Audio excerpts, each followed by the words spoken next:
merci d'être avec nous en ce vendredi. On vous souhaite la bienvenue si vous nous regardez en live, même si c'est un petit peu galère, et si vous nous écoutez aussi en podcast et en replay. Merci d'être avec nous pour la 362e. J'accueille Rémi pour la deuxième fois, même si vous ne l'avez pas entendu la première fois. J'espère que tu vas toujours bien, que tu es toujours très heureux d'être ici. C'est un honneur d'être avec toi. J'ai l'impression vraiment d'être dans un date, là, dans une confession intime avec, Excusez-moi, avec l'excellente Mireille Dumas. J'écoute pas trop la. Quoi ça s'appelle? Pas l'after, l'émission qui est après. C'est Génération After? Non, la libre antenne, pardon, la libre antenne. C'est un peu ce délire-là, non? Très bonne émission, ouais. Si on peut faire la même, franchement. Mais on n'est pas là pour faire de la pub, on est là pour lancer la feuille de match dans des conditions exceptionnelles. Vous l'avez entendu à l'instant, il fait des allers-retours pour vous donner du son et pour vous donner le meilleur de lui-même. Wow. Il est en cabine jusqu'à ce que Nadia et Fred arrivent. C'est Vincent, comment il va? Ça va super, merci. Et toi Sacha, comment tu vas? Et toi Rémi aussi du coup. Très bien. Impeccable. Franchement, le trio magique est réuni ce soir. Hein. Comme un certain trio batave au milieu de terrain. Franchement, il va falloir assurer le même niveau de qualité si on veut s'en sortir. Toi, t'es vraiment dans la nostalgie. Hein. Ouais. Je vois plus Pajic, Grigori et Veskovac là plutôt. Ouais, alors toi par contre t'es vraiment dans le cauchemar. Allez, on est parti pour cette 362e. On va faire un petit coucou aux absents. Clément, Mathilde, Ben, Camille, Arthur, Oxens, Nathan, Elliot. Je crois que j'ai oublié personne. Mehdi, c'est vrai. Mehdi, j'en oublie toujours. Oxens, Oxens, j'ai pas dit? Bon, dans tous les cas, on les embrasse fort, et ceux qui vont arriver et ceux qui peuvent pas être là avec nous, mais on pense quand même fort à eux. Je vous donne le programme de cette émission. On aura évidemment l'actualité du TFC avec le calendrier qui nous attend pour ce week-end, pour les pros, pour l'académie, pour les féminines. Un débat sur ce qui nous reste à jouer cette saison. Est-ce qu'on peut encore accrocher le top 10? Préparez vos arguments pour mettre vos commentaires. Il y a des points de vue divergents sur le plateau, donc on aura l'occasion d'en discuter. Et puis on aura la présentation du match de ce week-end entre l'OM et le TFC avec Bilal de la Minute OM qui sera avec nous par téléphone pour se poser toutes les questions et comprendre un petit peu ce qui se passe à Marseille, savoir si on a nos chances. On est évidemment en direct sur tous nos réseaux sociaux de la feuille de match, sur YouTube, sur Twitch, sur Facebook et sur X. On est toujours banni sur TikTok. Envoyez-nous des dons pour qu'on puisse régler la situation, évidemment. On vous attend nombreux pour réagir, et si jamais vous souhaitez nous appeler pour réagir par téléphone, ça se passe au 05 61 80 40 40. C'est l'heure de la 362e. On est parti. Est-ce qu'on est la meilleure tribune du championnat? Mais oui, je veux dire qu'on est la meilleure tribune du championnat. Et on va démarrer avec les actualités du TFC. Alors il y en a qui concernent le TFC et pas que, puisque ça concerne la Ligue 1. La première, c'est les infos qui ont été rapportées par RMC Sport concernant le diffuseur télé et DAZN. Donc la grosse question qui se pose sur la diffusion du football professionnel et de la Ligue 1. Le point noir de cette saison qui fait peur à tout le monde, RMC Sport nous dit que DAZN serait prêt à se retirer dès la fin de cette saison. Donc pour tout simplement laisser les droits de la Ligue 1 vacants et trouver une nouvelle solution. Par exemple, la chaîne 100% LFP qui diffuserait la Ligue 1 et peut-être aussi tout le foot professionnel français. Orange Sport en sachant que pour l'instant, les candidats ne se battent pas à la barre pour trouver cette succession des droits télé. DAZN, on sait que c'était compliqué, mais c'est une annonce qui quand même chamboule un petit peu les plans de tous les clubs pour les prochains mois, les prochaines années. Rémi, je ne sais pas ce que tu en penses. Même inquiétant de notre point de vue à nous, c'est-à-dire que nous qui suivons la Ligue 1 de manière générale, c'est vraiment... on ne sait pas où on va, on aimerait avoir un peu de stabilité. Donc on va suivre ça. Après, j'aurais tendance à penser quand même que les diffuseurs historiques, alors j'inclus Canal et j'inclus beIN parce que ils savent très bien travailler ensemble quand le besoin s'en ressent. J'ai quand même tendance à espérer qu'ils reviennent un peu dans la partie. On verra, ça risque d'être encore un feuilleton qui va durer. Vincent, je ne sais pas si tu as un avis sur ça, mais quand on est fan de foot, c'est quand même compliqué de suivre tous les matchs de son équipe cette saison dans des conditions optimales, et ça risque de se prolonger sur les mois qui arrivent. Surtout que tu sais que c'est le genre de produit où ce qui est important, c'est aussi l'adhésion des gens, donc l'habitude de consommation. Donc là, tu en es à un point où les gens, tu les as changé de plateforme 4 fois en 5 ans à vue de nez, où à chaque fois, il y a des gros couacs, le piratage est toujours de plus en plus facile. Donc comment tu vas faire pour que les gens puissent revenir? Donc d'autre côté, quel diffuseur va dire je vais mettre la même somme que DAZN avait mis? En fait, j'ai l'impression que le produit va perdre de plus en plus de valeur et que ça va être de plus en plus compliqué. Donc après, normalement, on a des clubs comme le nôtre qui essaient de trouver d'autres solutions de financement. Mais on sait quand même que l'économie du foot, c'est à majorité les droits télé. Donc c'est inquiétant. On a Elliot en commentaire qui nous dit que personnellement, j'aime l'idée d'une chaîne 100% Ligue 1 foot français. On verra la suite. Là, c'est la solution, j'ai envie de dire idéale, qui est mobilisée par tout le monde. Est-ce que vous, ça vous tenterait ce genre de proposition, sachant que pour l'instant, ça fait quelques années là que tous les diffuseurs qui se prêtent au jeu finissent par lâcher les bébés au bout d'1 ou 2 ans et qu'on n'arrive pas à trouver de la stabilité, comme disait Rémi.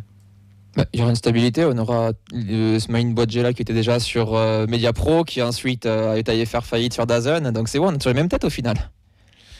Une chaîne qui diffuse 100% du foot français professionnel. C'est dans l'air du temps, la formule des abonnements, de proposer quelque chose d'un petit peu plus cohérent, je sais pas. J'ai peur que ça coûte une blinde, mais c'est le risque, mais voilà, j'ai peur parce qu'effectivement ça tient sur une économie assez linéaire, effectivement, avec un produit qui effectivement voudra être rentable le plus rapidement possible, alors que Canal par exemple. Ils ont des habitudes, ou même Bein fait très bien son boulot quand il s'agit de retransmission sportive. Puis ils ont autre chose aussi. Oui, c'est ça. Merci d'avoir synthétisé en 3 mots ce que je voulais dire en 3 phrases, parce que je n'arrivais pas à dire. Je te remercie, Vincent. Ils ont d'autres produits pour compenser les pertes, c'est ça que tu voulais dire. Voilà, exactement. Voilà. Allez, on continue dans les actus. Cette fois, on se reconcentre sur le club avec une mauvaise nouvelle. Scandaleux, vous avez été scandaleux. Exactement, c'est la sanction et la suspension du président Damien Comolli pour 2 matchs. 2 matchs fermes et 2 autres avec sursis par la commission discipline de la LFP. Problème de comportement et de propos peu élogieux qui ont été tenus lors du match TFC Monaco en mois de mars, le fameux match où Madame la ministre était présente, où on a vu des chants un petit peu osés en tribune qui ont coûté l'arrêt du match temporairement. Donc il ne pourra pas se positionner sur le banc ni aller dans les vestiaires et exercer des fonctions officielles. Donc on a un petit peu un flou sur la teneur exacte des propos qui lui sont reprochés, mais c'est une sanction de plus pour notre cher président. Saison après saison, il est coutumier du fait. Scandaleux, vous avez été scandaleux. Vous nous avez volé la montée. Voilà. Magnifique. On l'avait bien limité quand même au départ. Oui. Mais c'est pas la première fois, Damien. Il va falloir un petit peu se calmer quand même parce que comme tu as dit, Sacha en introduction, chaque année, et puis c'est la deuxième fois d'ailleurs cette année, non? Il me semble. Il n'a pas été suspendu en... J'ai pas l'historique, je peux le chercher parce que je crois que les Violets a fait un article avec l'historique de toutes les sanctions et mine de rien. Donc il y en avait attention, pas mal. c'est pas la première fois. Élève dissipé. Puis pas de motif là, c'est assez étonnant parce que d'habitude ils disent pourquoi. Là on ne sait pas. Ouais. C'est souvent en rapport avec l'arbitrage avec Damien Comolli. Là ça n'a pas l'air d'être le cas puisque c'est pas précisé, mais dans tous les cas voilà, il y a une sanction qui est tombée, qui sera respectée. Et la fin de saison risque d'être courte si récidive et que le sursis est appliqué. Donc attention Monsieur Comolli. On veut que tout se passe pour le meilleur au club sur les 7 derniers matchs. J'ai l'historique si tu veux de l'article. Je t'écoute. 2021, 4 matchs suite au fameux jingle qu'on vient d'entendre.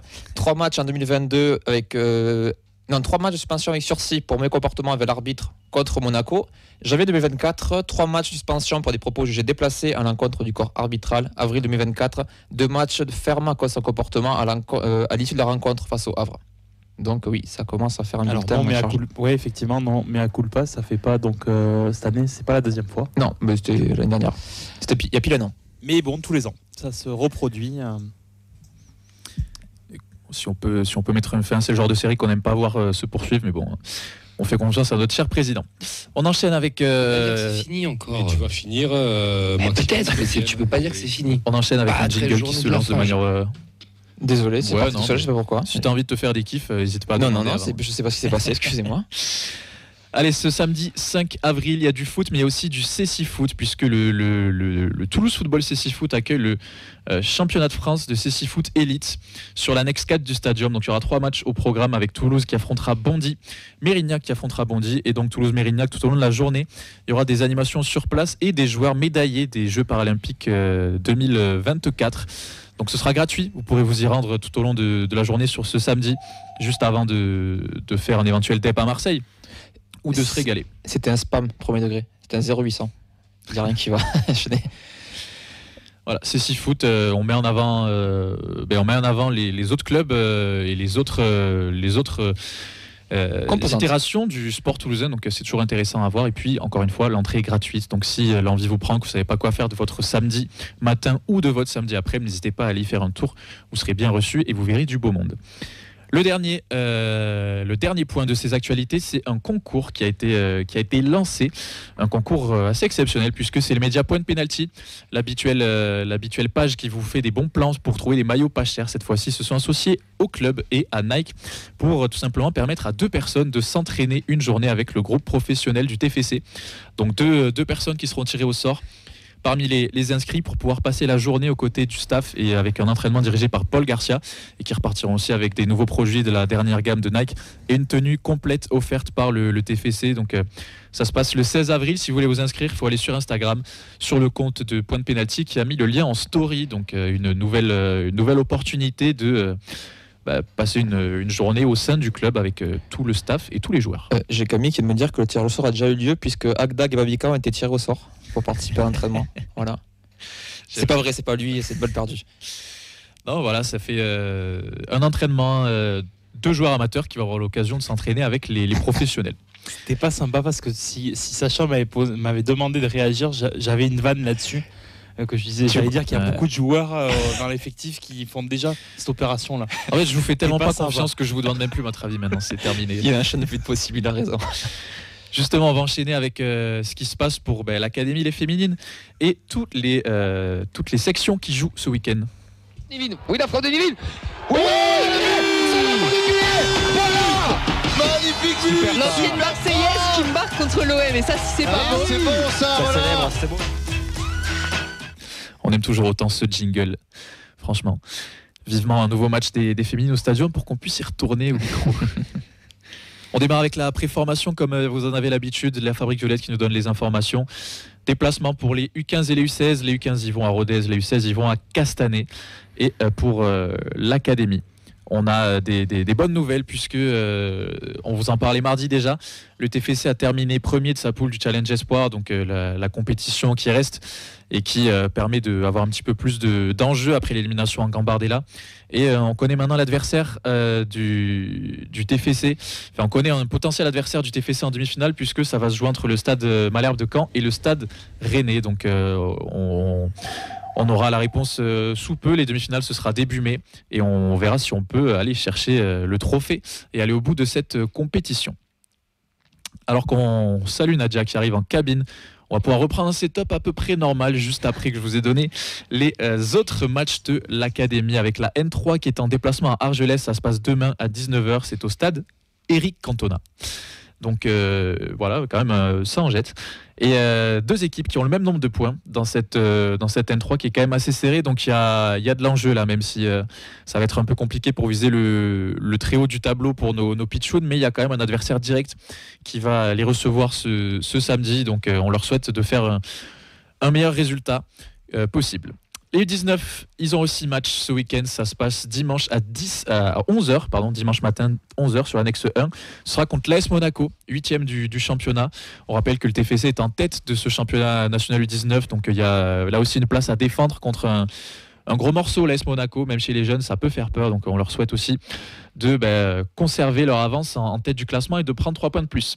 On termine avec les U17 qui vont aussi jouer contre l'Olympique de Marseille, comme les pros, qui est leader de la poule. Donc ce se passera aussi dimanche à 11h sur l'annexe Bristaton. On espère qu'on peut faire un grand chelem contre l'OM et repartir avec aucune défaite sur ce week-end. C'est le mieux qu'on peut leur souhaiter. Et les féminines de leur côté.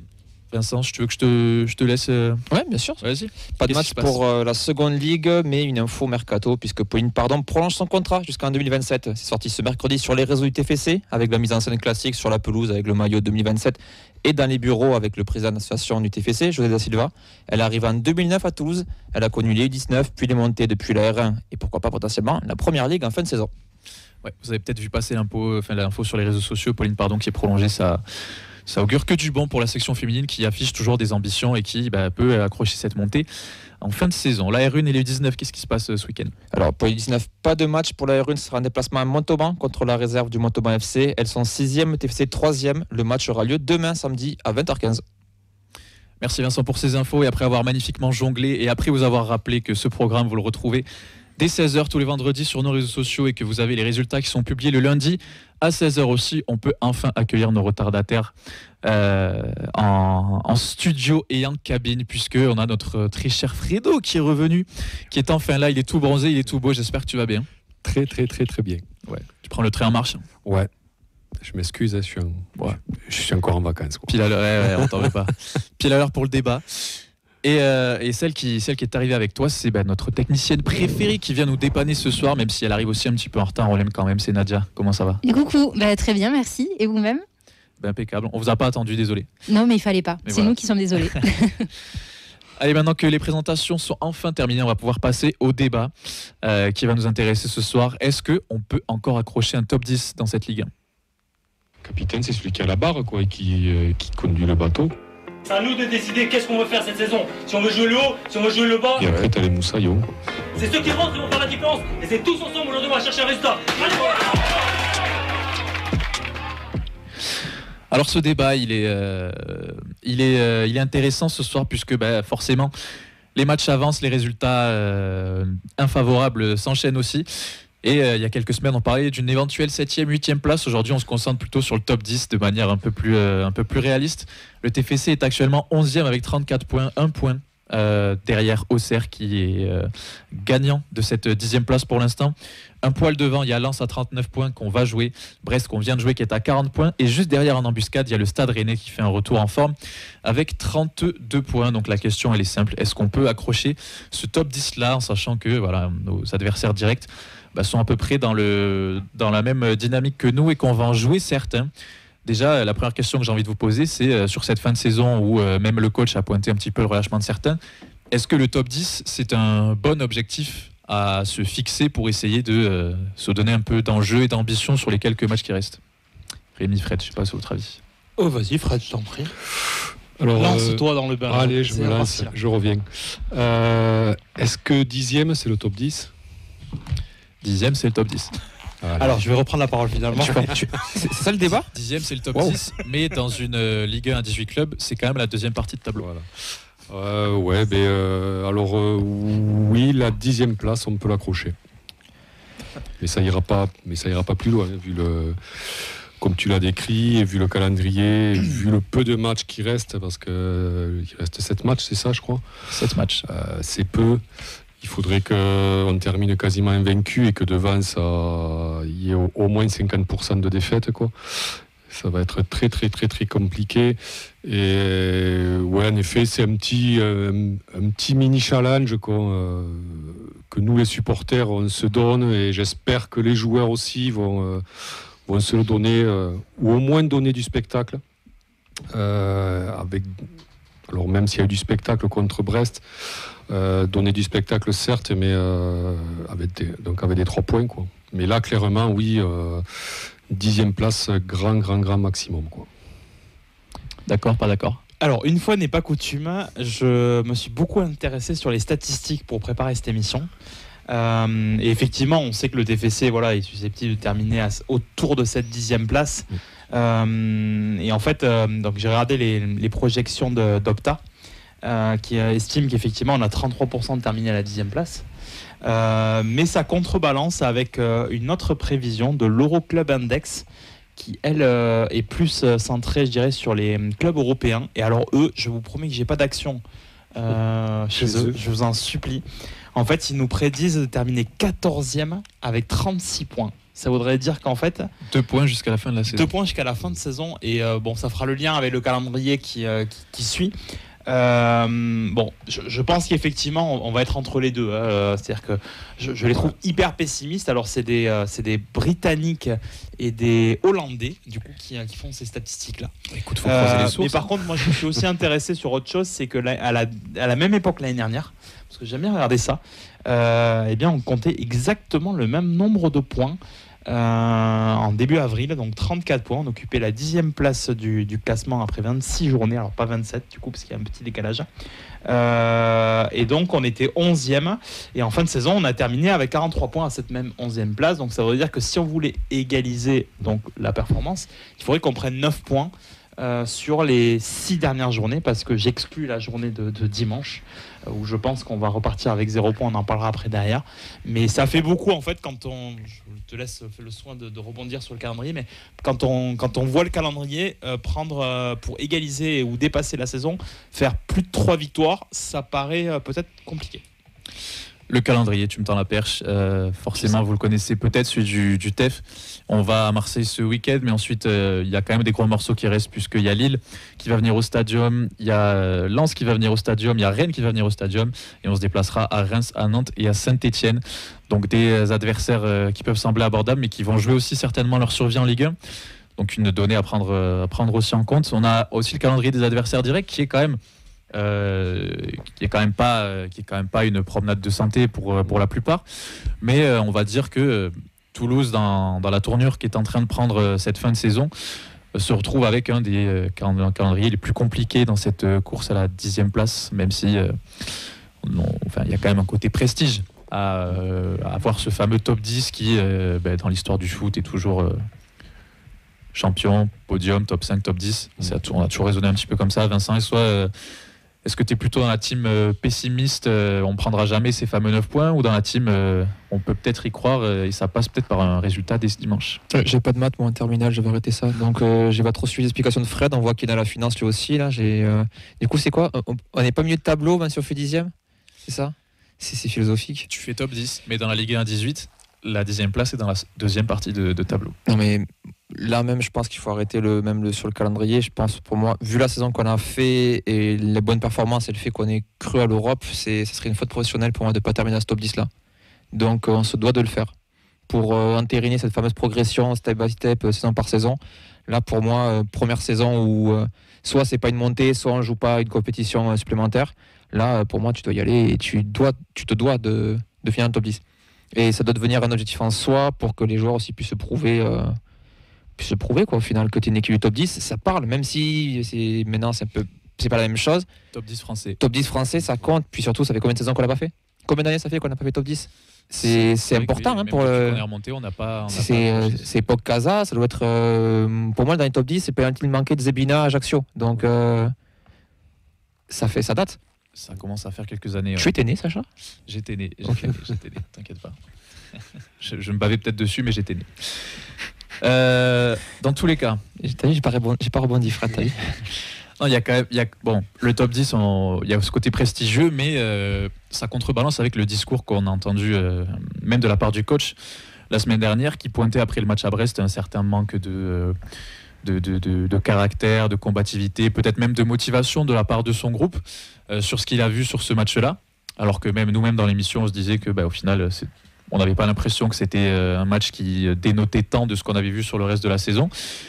Mais il y a eu cette volonté de remettre les pendules à l'heure un petit peu. Donc l'autre partie de la question, c'est est-ce que les joueurs du Toulouse Football Club à l'heure actuelle ont cet élan de motivation-là et cette possibilité de rester motivés jusqu'à la fin de la saison pour accrocher un objectif symbolique. Pour le prestige et plus symbolique qu'autre chose. C'est ça l'autre partie de la question sur laquelle on peut avoir plus de doutes. Je sais pas il y a des pépettes quand même aussi. Il y a des pépettes entre les places. Ça, les joueurs, ils s'en fichent. C'est ça, oui, c'est ça, ça les regarde pas. Eux, par contre, ils s'en fichent. Ouais, ok. Oui, non, tu m'as convaincu. Non, c'est bon, c'est vrai, j'ai rien à dire. Sauf quand tu as certains présidents qui te disent on va mettre des primes à telle place. Je pense pas que ce soit la philosophie du TFC. Ça, je serais très étonné que ça le soit. Mais ça, limite, les joueurs, ils s'en fichent. Si je peux, du coup, pour rebondir, moi, j'ai quand même l'impression, et le discours de Carles, en fait, là, tu pointes le match, mais je pense qu'à mon avis, c'est un état d'esprit depuis 3 semaines, depuis le match derrière Strasbourg. Ça doit comprendre les entraînements ou autre chose. Moi, j'ai tendance à penser, j'espère me tromper, que les joueurs, certains, ils sont déconnectés, en fait, maintenant. Maintenant, ils deviennent déconnectés. Alors, ça n'empêche pas de faire peut-être des bonnes performances parce que peut-être tu joues un peu plus libéré et on a vu effectivement. T'as plus rien à gagner, mais t'as plus rien à perdre aussi. Voilà, on a un match assez alerte contre Brest et j'ose espérer que ça va être comme ça jusqu'à la fin de la saison. En tout cas, on va jouer des équipes qui, elles, par contre, à part Rennes qui n'a strictement rien à jouer contre nous, tout le monde joue quelque chose, soit en haut, soit en bas. Donc ça veut dire qu'effectivement, c'est des équipes qui vont forcément aller chercher un résultat. À nous de les contrecarrer. C'est pas une position qui est désagréable, mais par contre, il va falloir accepter de se dire que certainement, on prendra peut-être pas forcément des points. Moi, je suis dans une optique de me dire, on va voir comment la saison va se terminer, mais elle peut bien se terminer comme elle peut aussi se terminer en autre boudin quand même. Ouais. Parce que je termine là-dessus, pardon. Si on fait pas 10e, je vais pas dire une phrase putaclic en disant que la saison elle est ratée. Fais donc un jingle, vas-y. Clipez ça. Mais en fait, si vous voulez, on pourra pas dire que c'est mieux parce qu'on n'aura pas progressé. On pourra pas dire que c'est moins bien parce qu'à moins de terminer 14e, on sera, je pense, à mon avis, 11, 12, 10 ou 11, 12. Oui. Mais par contre, il faudra qu'on dise à la fin de saison qu'on a stagné. Et on a stagné dans une saison où il n'y a pas de Coupe d'Europe, où on n'est pas allé très loin en Coupe de France de par les conditions qui s'est proposées. Donc finalement, on aura fait une saison où peut-être effectivement avec beaucoup d'interrogations, pour ma part. Et l'état d'esprit des joueurs, oui, ça va être... Mais de toute façon, on avait un effectif qui, en qualité, je parle, avait besoin d'avoir un état d'esprit irréprochable pour accrocher des performances. Donc, sur les matchs qui nous restent, il y a des gros morceaux. Quasiment toutes les équipes jouent quelque chose. T'as 3 équipes qui vont jouer leur survie, 3 équipes qui vont chercher la place européenne. Peut-être que Saint-Etienne aura déjà le dernier match. Saint-Etienne aura déjà la réponse à sa future saison, mais on ne pourra pas se contenter juste que de ces 3 points à Saint-Etienne sur la dernière journée qui pourrait te faire finir 11e ou 10e. Et comme dit Rémi, tu finis 11e, 12e, 13e, même 13e. Ça serait donc une mauvaise saison. Au-delà de 11, tu as régressé. Hein. Ça serait pas une bonne saison par rapport au discours qui a été tenu en début de saison en nous disant que l'équipe était meilleure que l'année précédente, que vous verrez, ceux qui sont partis seront largement remplacés. On a vu que c'était très très très compliqué. Finir 10e, oui, ça serait ça serait juste une progression pour moi. Ça serait même pas, on pourrait même pas en tirer de la gloriole parce que la saison en Coupe de France, on a eu un parcours mitigé. En championnat, ça a été compliqué. On a espéré accrocher l'Europe, c'est-à-dire qu'on n'a même pas participé à la bataille pour l'Europe. J'estime. On avait quoi, 3 mois à fantasmer. Oui, voilà. 3 semaines. Donc à fantasmer, mais t'as pas participé, t'as jamais été 6e, 7e, tu vois. Voilà. On a cru à quelque chose et voilà, on nous a fait croire que, et nous on a voulu bien y croire parce qu'on est des supporters et qu'on avait en fait que ça à se mettre sous la dent.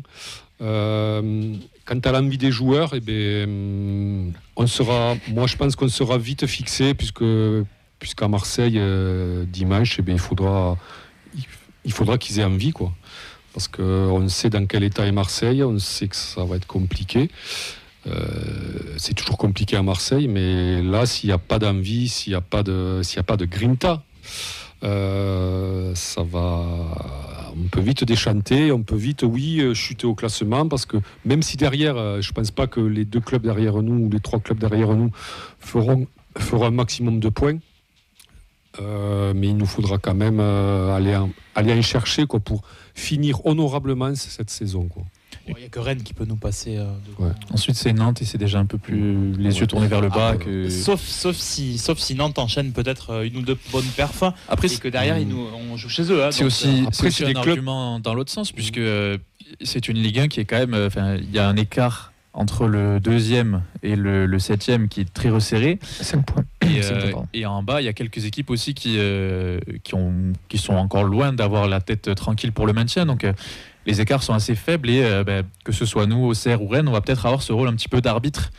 Et cette fameuse question de ne pas fausser le championnat quand on joue contre les petits en lâchant tout, ou pareil, de poser quelque chose face aux gros qui vont essayer de se bousculer les uns les autres. Donc je pense qu'il y a quand même un côté où il y a ce côté ce côté où quand on joue un gros, quand on joue Marseille, quand on joue Lille, on a envie de gagner parce que c'est un gros club en face et quand on est joueur professionnel, c'est des clubs qu'on a envie d'accrocher. Après, il faut voir mentalement où en sont les joueurs et où ils sont en fait dans leur tête. Est-ce qu'ils sont déjà en train de partir ailleurs, de négocier de partir ailleurs, de vouloir rester, pas rester. Voilà, il y a aussi ça. Hein.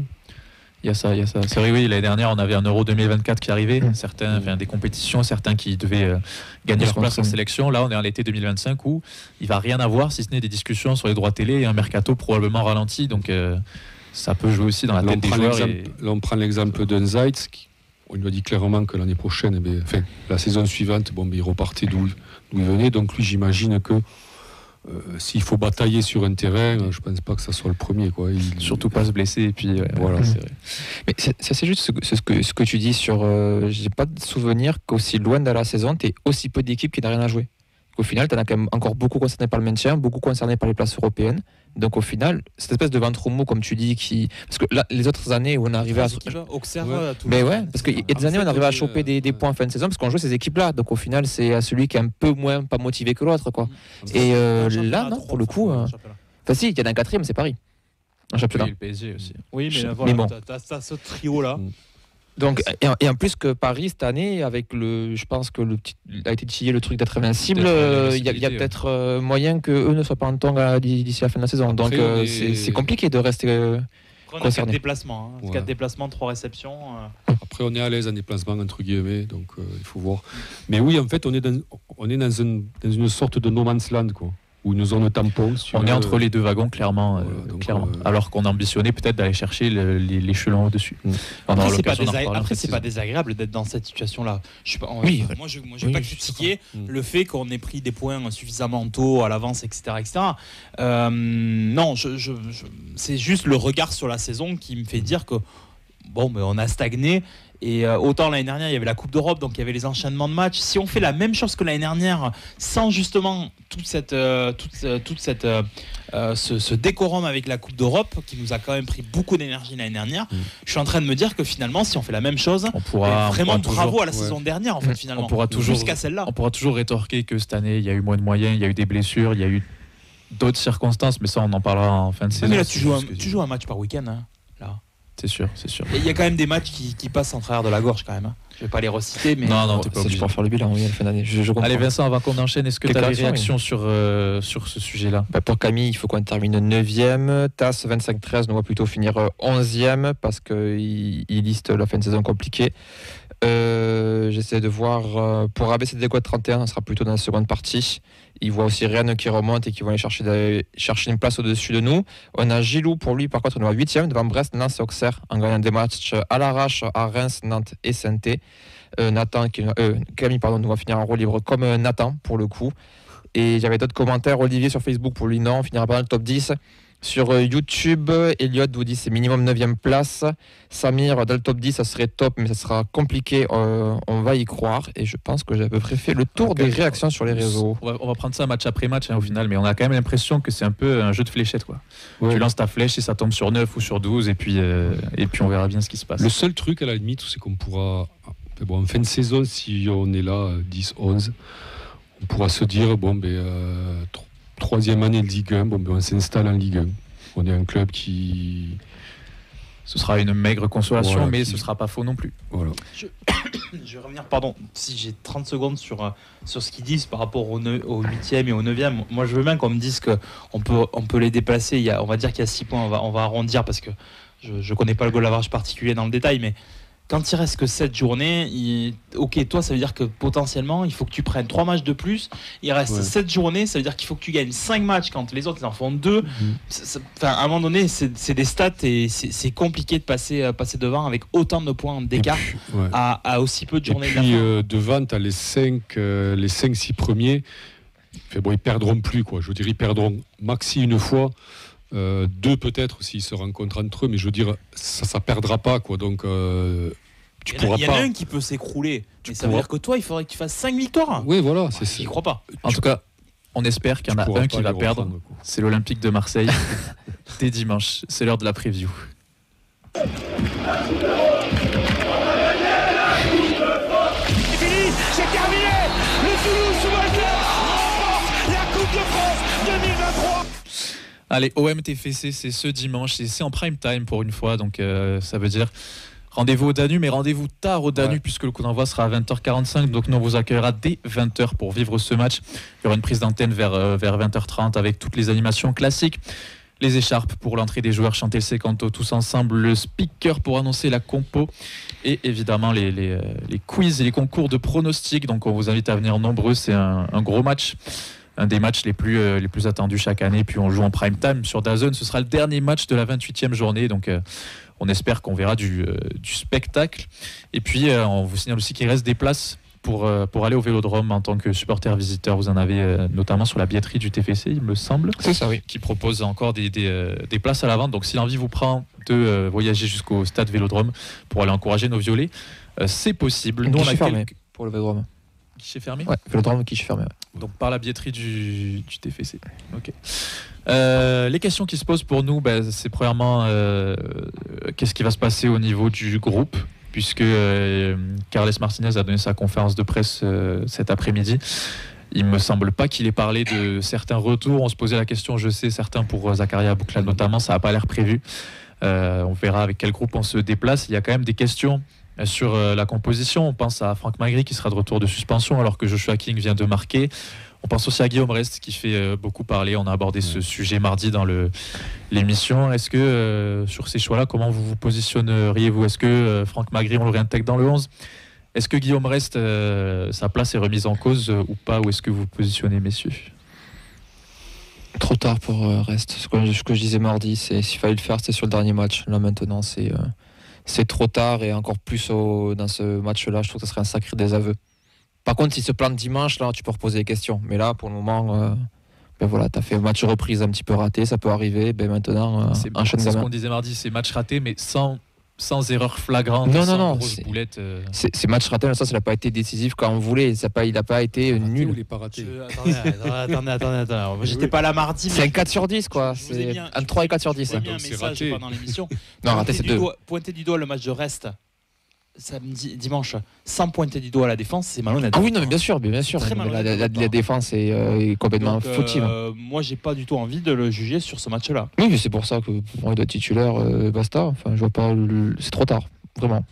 Puis de toute façon, tu mettras pas ton gardien à 5 journées de la fin, ta plus grosse valeur marchande sur le banc. Non. Ouais. Sauf si tu l'as vendu et que tu veux pas le blesser. Oui. Donc si vous le voyez sortir du 11, vous pouvez aller à Blagnac. Lui, à titre personnel, et pour le futur de sa carrière, c'est un peu gros. Il faut qu'il se montre, oui. Voilà, là c'est un match important. C'est le genre de match où il risque d'être plus sollicité que la moyenne. Et même, il faut qu'il se montre décisif. Si contre Brest, vous dites qu'il n'a pas fait de boulette, mais il n'a pas été décisif non plus. Les vrais gardiens, les vrais bons gardiens, c'est ça. C'est quand ta défense est bien aux abois, toi tu es là derrière pour la soulager et pas seulement sur des corners comme ça. C'est un match important pour lui, puisque donc un vélodrome à guichet fermé, un vélodrome c'est toujours chaud. Surtout avec ce qui se passe en ce moment à Marseille. Voilà. Donc il va être sollicité. En fait, j'ai envie de dire, ça va se jouer sur la première occasion marseillaise. S'il sort un gros arrêt, s'il est serein, je pense que son match sera lancé. Et forcément, s'il est moyen, le doute va continuer à s'installer dans son esprit et ça va être très très compliqué. Mais clairement, pour lui, même si c'est que sa deuxième saison, il ne faut pas non plus l'oublier, mais franchement, moi, j'aurais pas cru quand même que sa saison prendrait cette tournure-là, quoi. Alors ok, il y a eu des blessures, c'est compliqué, mais des fois les blessures aussi, ça vient aussi à côté. Peut-être que la qualité de ton entraînement, ce que tu fais à côté, j'ai vu que maintenant donc il se lançait dans le textile, peut-être que voilà. Il y a des choses aussi qu'il faudrait peut-être qu'il apprenne, quoi, lui à côté, se concentrer sur son jeu, sur son foot, et voir après pour le reste. C'est le cas de le dire. Mais là c'est un match important parce que je pense qu'il y aura des gens qui vont venir le voir. Il le sait, lui aussi. Et donc oui, c'est un match très très important, c'est pour lui. King et Magri, pour moi, ils sont sur la même ligne. Il n'y a pas que eux d'ailleurs, parce que contre Brest, on a vu Rafik Messali démarrer titulaire, ce qui a propulsé Aaron Donum au rang de troisième attaquant à côté de Yann Bo et King. Donc la ligne d'attaque, c'est plus une question sur vraiment toute cette ligne-là, de qui est-ce qu'on veut aligner, notamment le buteur, mais pas que. King, Magri, ils sont sur la même ligne, quoi, l'un ou l'autre. Les deux. Ouais, mais c'est intéressant de poser ce problème parce que je sais pas comment il fait. Je sais pas comment il fait parce que King a marqué. Alors, c'est des problèmes de riches, vous allez me dire, entre guillemets, mais Magri, tu le remets sur le banc, je sais pas. C'est ce qu'il expliquait. J'ai hâte de voir comment il va s'en sortir. C'est ce qu'il expliquait chez nos confrères de Canal+, Franck Magri, quand il disait que il avait conscience que le malheur des uns, c'est le bonheur des autres. Il a marqué 4 buts en 4 matchs quand King était blessé. Et le match où il est suspendu, c'est Joshua King qui en profite. Donc c'est de la concurrence tout simplement. Mais c'est vrai qu'on a deux buteurs qui ont l'air quand même d'être relativement en forme par rapport à ce qu'ils ont connu tout au long de la saison. Ils sont à 5 ou 4 buts chacun, je crois. Donc, cette suspension, ça lui a fait mal, entre guillemets, dans sa progression. Comme tu l'as dit, 4 matchs, 4 buts. Tu vois, là, s'il avait joué le 5e et qu'il remarquait, là, je pense qu'il restait titulaire, quoi, jusqu'au retour complet de King, mais pour moi, ce poste-là de 9, l'un ou l'autre, ils ont le même niveau, je trouve. Voilà. Actuellement. Mais pourquoi pas les deux, vraiment? King, il a déjà joué sur le côté à plusieurs reprises cette saison. Moi, j'aimerais bien. King côté gauche et. Non, vous côté gauche, King côté droit à la place King de Babika. Okay. Pour pouvoir, du coup, avoir tes vraies ailes en plus derrière sur un match comme ça. Après, il faudra. T'es pas convaincu, Rémi? Non, c'est pas que je suis pas convaincu, c'est que ça se fera pas. Ça a été fait cette saison. Il a plusieurs reprises, il a été King sur le côté. Il faudra bien. À la base, c'était sur ça. Il faudra bien défendre. Il a un moment sporadique de match. Je pense qu'il faudra une compo, donc une compo avec des gens qui défendent. Et je ne sais pas s'il va aligner vraiment devant trois joueurs vraiment offensifs. Quand est-ce qu'on lance le hashtag Djouma titulaire dans cette émission? Alors j'en ai pas parlé, mais il y a aussi Djouma qui peut prétendre à une place. Moi j'aimerais bien. On a Gbo, j'aimerais bien le voir Magri, titulaire quand même. Babika et Djouma. On a 5 noms pour 3 places. Je sais pas si c'est à ce match-là, mais j'aimerais bien le voir titulaire d'ici la fin de saison quand même. Après on se rappelle que le dernier Pichoun qui a démarré titulaire au Vélodrome, c'était Bangré. Ouais. Et sa carrière, elle a pris un tournant après qui n'était plus le même. Compliqué. Sans vouloir porter l'œil à Noé Djouma, évidemment. La carrière de tous les Bangré. Oui, mais il y a Maouissa aussi qui a fait sa première au Vélodrome, si je dis pas de bêtises, histoire de contrebalancer. C'était au Vélodrome? Ouais, c'était au Vélodrome il y a petit 2022. Ouais. Ah oui, la première fois, oui. Histoire de contrebalancer cette stade foireuse qui a été balancée. Un jeune ailier qui a du feu dans les jambes. Non mais ce serait intéressant à surveiller. Et en tout cas, par rapport à ce que dit Fred, si jamais on a vraiment nos deux attaquants qui sont vraiment en forme, ça va être aussi intéressant de voir comment peut-être l'un pourra pallier au problème de l'autre si jamais ça se passe mal et d'avoir des changements qui sont effectués assez vite. Contre Brest, on a vu Babika qui est rentré dès la mi-temps. C'est quand même peu le cas avec Carles, donc on verra s'il réagit aussi tôt et si on a vraiment des options qui peuvent nous permettre d'espérer mieux dans ce genre de match-là. Moi j'attends la défense quand même sur ce match-là. L'ensemble de la défense, j'attends. Elle risque d'être sollicitée. Oui, j'attends une réaction quand même. Même si on prend un but ou deux, mais j'attends vraiment une réaction, quoi. Notre défense, elle va faire face aux attaquants de l'Olympique de Marseille. Et pour parler de l'Olympique de Marseille, on reçoit notre invité qui est au téléphone avec nous, c'est Bilal de la Minute OM. Normalement, il devrait nous entendre. Est-ce qu'il nous entend? Ouais, je vous entends parfaitement, les amis. J'espère que vous allez bien. Encore ça va et toi? Non, ça va pas, bien évidemment, mais on est là pour... On pose la question de c'est l'habitude, mais c'est de la politesse, quoi. On se doute forcément. Oui, je sais, je rigole. Bon, en tout cas, Bilal et la Minute OM depuis un petit moment, et comme la saison dernière, on fait un échange de bons procédés. On a envoyé Nathan participer à son émission sur YouTube pour parler tactique. C'était un moment très enrichissant. On vous invite à à regarder tout ça. On vous mettra les liens qu'il faut. Et puis nous, on reçoit Bilal ce soir pour nous parler de l'OM dans la feuille de match. Est-ce que justement, Bilal, tu peux te présenter, parler un petit peu de ce que tu fais, de ton rôle dans la Minute OM et nous dire sur quoi vous travaillez au quotidien? Alors, écoutez, moi je suis donc Bilal Bekilfa, je suis multicasquette. On est un peu plus de 8 sur la Minute OM. On est accrédité à la commanderie, donc on assiste aux conférences de presse au centre d'entraînement et aussi au sein du club de l'Olympique de Marseille les soirs de match. Donc on est une belle équipe de 8 avec 3 journalistes, avec plusieurs community managers et graphistes. Moi je m'occupe de toute la partie développement sur l'ensemble des réseaux sociaux. Je fais avec, on est plusieurs, mais on fait quasiment tous tout. On est tous multicasquettes et on a une spécialité sur la Minute OM aussi. On a une spécialité vraiment tactique où on fait de l'analyse vidéo tactique pour les nouvelles recrues, pour les avant-matchs, les après-matchs. Donc on a vraiment multi-casquette sur la Minute OM. On est énormément suivi sur l'ensemble des réseaux, très présent aussi pendant le mercato. On entretient de très bonnes relations avec le club et avec l'ensemble des supporters de l'Olympique de Marseille. Et je suis aussi commentateur sportif aussi pour d'autres médias et pour du e-sport aussi. Voilà, pour vous donner un peu la casquette. Multicasquette, c'est le mot en tout cas. Bravo pour votre travail, c'est assez complet. Puis pour avoir regardé à chaque fois ce que vous faites quand vous parlez du TEF et quand vous parlez de tactique, c'est assez intéressant. Donc on vous aide vraiment à aller voir ça. Bilal, ma première question, tu te doutes bien que d'un point de vue extérieur, quand on ne suit pas l'actualité de l'OM au quotidien et qu'on voit ce qui est sorti cette semaine et ce qui est en train de se passer, on se pose forcément des questions sur les tensions qui sont apparues entre le staff, les joueurs et aussi les supporters. Est-ce que tu peux nous résumer un petit peu où est-ce qu'on en est aujourd'hui, c'est quoi l'ambiance qui règne et est-ce que ce match qui arrive dimanche, il sonne pas un peu comme le premier point capital d'une fin de saison qui peut être assez agitée? C'est une saison assez contrastée, pour vous la résumer rapidement. Énormément de changements, un nouvel entraîneur, une nouvelle dynamique, des recrues XXL, des joueurs qu'on n'aurait pas pensé avoir en Ligue 1 et notamment l'Olympique de Marseille, si ce n'est au Paris Saint-Germain, au vu du pédigré des joueurs. Je pense notamment à Rabiot, à Heuberg, à Ben Nasser, à Greenwood et d'autres joueurs de très haut niveau. La mayonnaise, elle a pris assez rapidement. Donc finalement, jusqu'à la mi-saison, on était bien en place derrière le Paris Saint-Germain. Mais vous savez que dans le football, le petit grain de sable, c'est la spécialité marseillaise. Et quand il vient un petit peu enrayer la machine qui était plus ou moins bien organisée du staff de Roberto De Zerbi et de l'ensemble de l'effectif marseillais, il se passe ce qui se passe aujourd'hui, c'est que sur les 5 derniers matchs, on a eu 4 défaites. Donc notre avance, on avait quasiment plus de 7 points d'avance sur le 3e. Elle a fondu comme neige au soleil.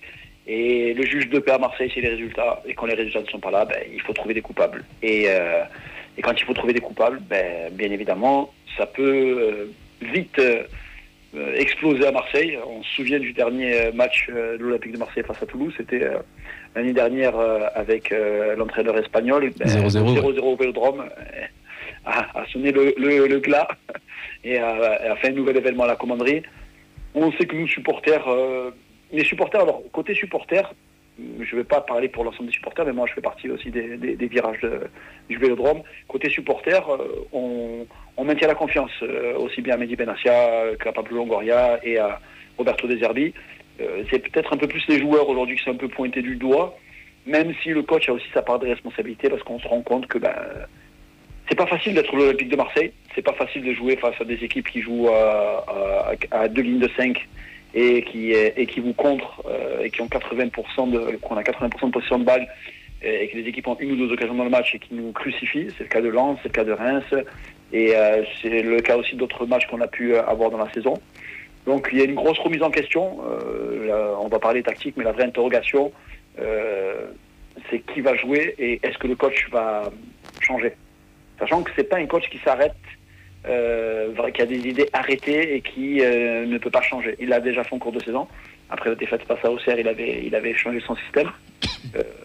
C'est fort probable qu'il y ait des gros changements demain. Justement, ces changements-là, est-ce que tu peux nous faire un point sur le groupe marseillais? On a vu qu'il y avait quand même pas mal d'absents. Qui sera là, qui sera pas là? Est-ce qu'on sait déjà? Alors, on va dire que les absents sûrs, donc Leonardo Balerdi, qui a une grosse blessure qui risque de ne pas finir la saison. C'est encore trop juste pour Pierre-Emile Heuberg. On a les absents de longue date comme Amin Harit, comme Faris Moumbagna. On a une incertitude concernant la pointe de l'attaque, Amin Gouiri. Apparemment, le coach a dit en conférence de presse qu'il le sentait un peu dans le dur suite à son retour de la qualification pour la Coupe du Monde avec l'Algérie. Qu'est-ce qu'on a encore d'absents comme joueurs importants? Je pense que c'est plus ou moins l'ensemble des absents que l'on a.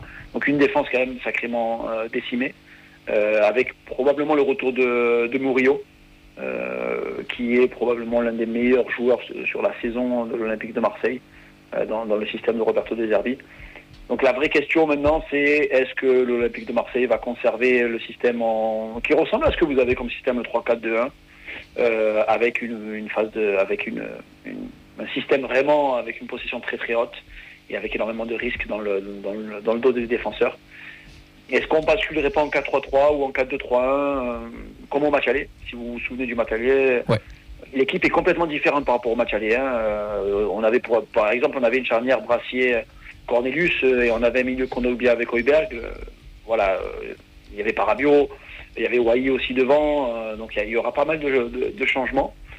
Mais j'ai envie de parler du FC Bricolage parce que actuellement on a un gros problème de détermination dans les deux zones. On a du mal à finir les actions et on a énormément de mal à ne pas faire d'erreurs défensives. Donc on n'est pas bon dans les deux zones décisives. Ouais, tu nous parles de bricolage, tu nous parles de changement. Forcément, on en parlait nous aussi tout à l'heure, il y a une Ligue 1 qui est très resserrée. On se faisait la réflexion que nous à Toulouse, on est une des rares équipes qui n'a vraiment plus rien à jouer sur cette fin de saison, que ça soit en bas du classement ou en haut.